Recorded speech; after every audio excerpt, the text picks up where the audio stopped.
again. I say, get the death report out of the way from the start. It's just tombstone chronology that gets in the way of a good obit. But miss, that would kill the impact of the opening sentence, which needs to be catchy. I agree with Ava. Anybody reading an obituary already knows the person in question has died. Start with something unique about the person's life, so the reader would sit up and say, oh no. I disagree with all of you. The opening sentence can combine both a death report and something catchy. Here, an example.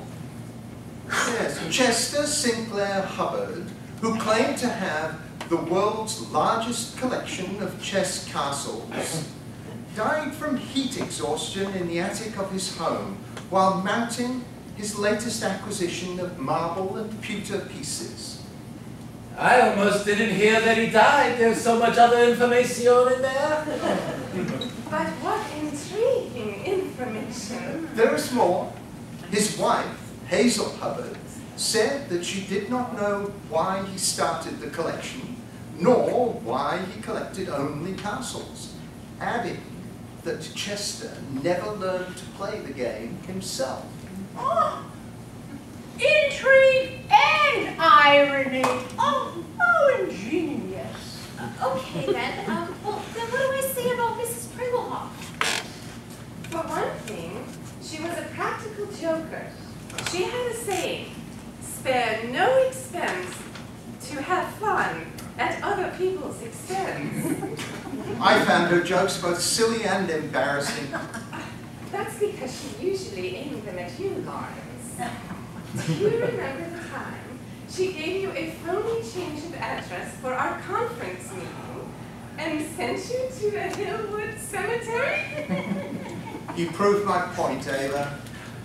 Here's something you may not know. She used to throw up graffiti on trash downstairs. Are you sure she didn't throw up in trash upstairs? Oh. Very funny, Lawrence. Ha ha ha. I'm sure you're not acquainted with the subculture of graffiti painters. But how big a loss can that be? Actually, it might be the key to my obit. I mean, who knew, right? Yes, but what's to know? She began to throw up graffiti when her first husband divorced her. He was a postage stamp artiste, so she went large scale to spite him. She was an admired bomber, admired by all the taggers in her circle. They sound like a bunch of terrorists. Don't betray your ignorance, my dear Ava.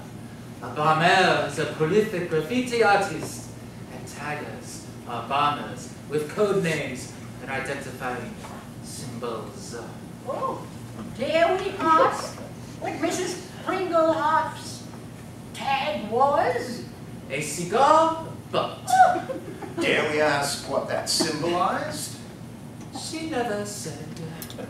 Let me try this for an opening sentence. Mrs. Ida Pringlehoff, practical joker and graffiti bomber, who had a saying, spare no expense to have fun at other people's expense, died while her hand-picked obituarist was attending a conference, her first conference for obituary writers. I am that obituarist. You got my attention. So long as you don't take attention away from the deceased.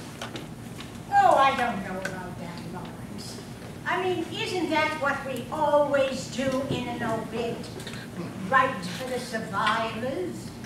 And maybe give them an incentive to do a little more with their lives while we're at it.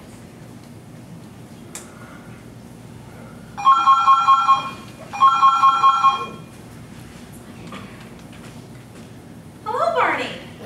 It's coming right along. I should have it to you by tomorrow morning. I don't? Why not? She wrote her own obituary? Of course I'd like to hear it. Do you mind if I repeat it to the folks who've been helping me? I'm sure they'd like to hear it too. Mrs. Ida Pringlehoff, practical joker and graffiti bomber, who spared no expense to have fun at other people's expense, died for the 4th time yesterday. An opening. A firm believer in reincarnation, Who knew? she expressed her hope that the next time she'd be born on a different planet altogether, Oh, how exotic!